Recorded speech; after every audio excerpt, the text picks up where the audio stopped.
A brand new school in King County will have a historically revered name on its building. The Northshore School District announced Ruby Bridges as the name of its newest elementary school in Woodinville.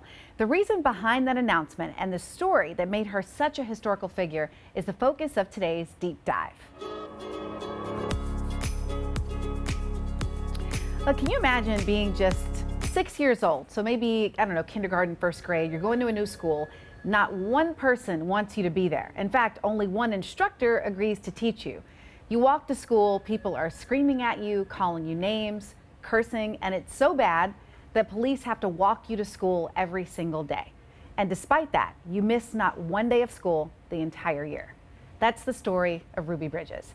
She was the first African-American child to attend an all-white elementary school after a federal court ordered Louisiana to desegregate. These are 4 federal marshals that had to walk Ruby to school in New Orleans each day for her own safety. Parents withdrew their kids from the school. All the teachers refused to teach. And then along came Miss Henry on the left, a teacher from Boston who agreed to teach Ruby while law enforcement kept guard outside. The two actually reunited a few years ago.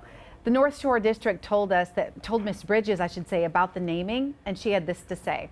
It's been 59 years since I took those first steps that helped put our country on a new, more equitable path in education.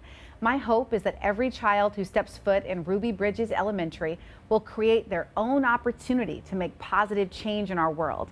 And I expect one day we will sit down together and learn from one another. The district says it chose Bridges because of her courage in the face of adversity. School officials hope this brings a spirit of belonging and inclusivity to the school. And that's today's deep dive.